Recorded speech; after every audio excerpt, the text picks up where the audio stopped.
I installed the solar panels on a quiet Tuesday morning, just after sunrise. The sky was clear, the air still, and the lake below my ridge reflected the early light like polished glass. I remember standing on the roof, tightening the final bracket, feeling something I hadn't felt in a long time. Independence. I didn't install solar panels to make a statement. I installed them because I was tired of depending on systems I didn't control. The land was mine. The house was mine. The sun above it certainly wasn't owned by the HOA. Or so I thought. I bought the land 5 years before the HOA even existed. Back then, it was just forest and slope, rugged, uneven, and ignored by developers who wanted flat ground and easy permits. I liked it that way. I built my house slowly, legally, and with full county approval. By the time Silver Ridge Estates appeared downhill, I already had a recorded deed, a surveyed boundary, a private utility easement, and later, renewable energy permit. The HOA boundaries. Her name was Linda Karen Whitmore. Everyone just called her Karen. Not because of the meme, but because she earned it. She became HOA president the same way termites become landlords, quietly, aggressively, and with no regard for structure. 3 days after the panels went live, I found the notice nailed to my gate. HOA violation. Unauthorized visual modification. Solar panels disrupt neighborhood aesthetic harmony. Remove immediately or face enforcement action. I laughed. Actually laughed. Then I folded the notice, took a photo, and threw it away. That was mistake number 1. Karen didn't come alone the next time. She showed up with 2 men wearing orange vests and carrying clipboards. "Morning," she said sweetly, standing at the edge of my driveway. "We're here to remove the panels." "You're trespassing." She smiled wider. HOA authority extends to any structure affecting community views. That's not how law works. She nodded to the workers. "Go ahead." I stepped forward. "Touch my roof, and I call the sheriff." One of the workers hesitated. The other looked confused.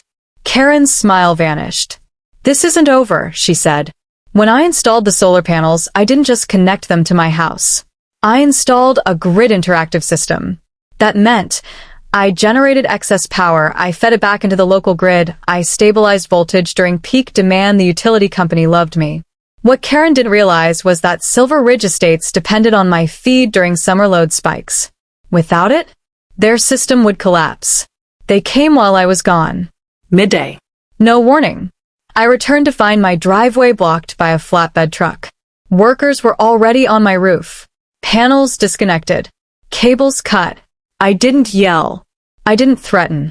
I called the utility provider. Then the sheriff. Then my lawyer. Then I flipped a single switch. The moment I disconnected my feed, the grid faltered. Voltage dipped. Transformers tripped. Within seconds, the entire HOA went dark. Air conditioners stopped. Security gates froze. Internet dropped. Medical equipment failed. Panic spread faster than electricity ever could. She showed up screaming, "You did this." I nodded calmly. "Yes." "You can't shut off power to the community." "I didn't," I replied. "I shut off my power." She called the utility company. They told her the truth. She called the county. They confirmed it. She called the police. They asked her why her workers were trespassing. Investigations uncovered. HOA ordered trespassing, property damage, utility interference, forged authorization documents. Karen resigned 2 weeks later. Charges followed. The HOA was fined heavily. They paid to reinstall my solar system, upgraded, with legal protection and permanent injunctions. My panels still face the sun. Silver Ridge now pays higher utility rates. And Karen? She moved. Turns out power feels different when you don't have it. The background, an entire suburban neighborhood sits dark with houses unlit at night. High contrast lighting, dramatic sky, ultra-realistic faces, emotional expressions, bold cinematic style. The blackout didn't end in minutes. It didn't end in hours. It lasted just long enough to expose everything Karen Whitmore had built her authority on: fear, intimidation, and the assumption that no one would ever push back. By sunset, Silver Ridge Estates looked like a ghost town. Porch lights stayed dark. Security gates were locked halfway open, frozen mid-cycle. The decorative fountains at the HOA entrance sat dry and silent, surrounded by confused residents holding phones with no signal. And every single one of them wanted answers. Karen tried to provide them. She failed. Karen called an emergency HOA meeting at the clubhouse. Just 50 angry homeowners packed into a stuffy room, waving phones and shouting over each other. My medical fridge shut down. My security system failed. My kid's insulin went bad. Karen stood at the front, sweat running down her face, clipboard shaking in her hands. This outage is temporary, she said loudly. We're working with. Someone cut her off. No, you're not. The utility company says you caused this. That's when the truth began to spread. Word for word. Homeowner to homeowner. She ordered workers onto private land. They cut solar lines. That system stabilized our grid. Karen's voice cracked. That's not relevant. But it was. It was the only thing that mattered. She answered, stepped outside, and didn't come back for 10 minutes. When she did, her posture had changed. The clipboard hung useless at her side. The utility company has confirmed, she said quietly, that the solar installation uphill was legally permitted. A man near the back asked, then why did you order it removed? Karen opened her mouth. No sound came out. By morning, 3 investigations were underway. I didn't push any of them. I didn't have to. Karen had signed every authorization herself. The utility engineers arrived first. They inspected the cut cables, the damaged inverter, the disconnected grid interface. Their conclusion was brutal. This removal destabilized the entire load-sharing network, one engineer said. If this had happened during peak heat, people could have died. That sentence echoed. People could have died. Suddenly, Karen's aesthetic violation didn't sound so harmless. She tried. She told residents I was hoarding power. She claimed my system was illegally influencing the grid. She even accused me of retaliatory sabotage. The utility shut her down in writing. So did the county. So did the law. 2 weeks later, I filed a civil claim. Not for revenge. For precedent. Trespass. Property damage. Utility interference. Emotional distress. The HOA insurance refused coverage. Karen's personal policy refused coverage. Suddenly, her power wasn't symbolic anymore. It was financial. The HOA board called a closed-door meeting. Karen didn't come out president. She came out alone. The board voted unanimously to remove her. She screamed. She threatened lawsuits. She accused everyone of betrayal. But power doesn't protect you once it's gone. As part of settlement negotiations, something unexpected happened. The utility company offered me an upgrade. Battery storage. Priority feed status. Emergency isolation control.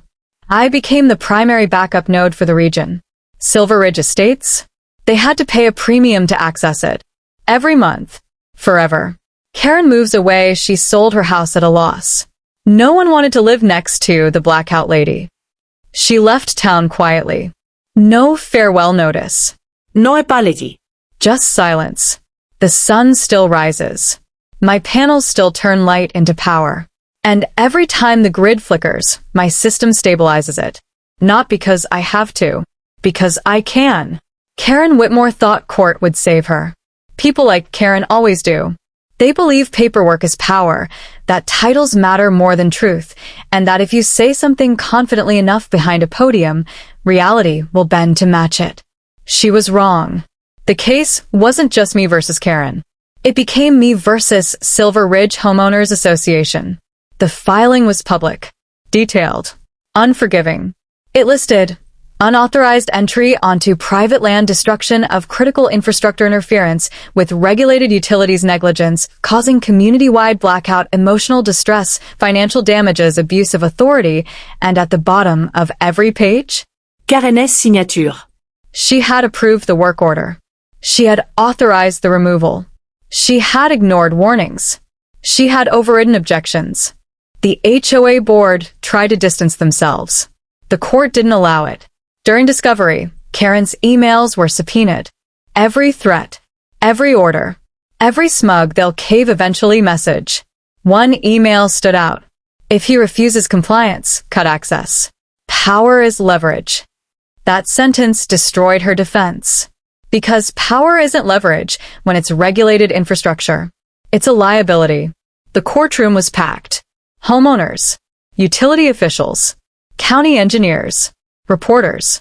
Karen sat at the defense table, pale, hands clenched so tight her knuckles were white. She didn't look powerful. She looked small. The judge didn't waste time. Ms. Whitmore, he said, do you understand that ordering unlicensed workers to sever grid-connected solar infrastructure is a felony-level offense? Her lawyer tried to interrupt. The judge raised a hand. I'm asking her. Karen swallowed. Yes, Your Honor. The utility engineer testified next. He explained how my system stabilized voltage during peak loads, how cutting it caused cascading failures, how the blackout could have triggered medical emergencies. Then he said the sentence that ended her career. If this had happened during a heat wave, we would be discussing fatalities. The courtroom went silent. Karen started crying. Not out of regret, out of fear. The ruling came fast. Karen Whitmore was found personally liable, financially negligent in violation of county and state codes. The HOA was ordered to pay damages. Karen was ordered to reimburse the HOA. She lost her position, her insurance protection, her retirement savings, her reputation. She avoided prison by one thing only. No one died. Silver Ridge estates never recovered. HOA fees tripled to cover legal costs. Property values dropped. Multiple homeowners sued the board for negligence. The HOA dissolved within a year. The gates were removed. The signs came down. The community standards vanished. Freedom returned. I expanded the system.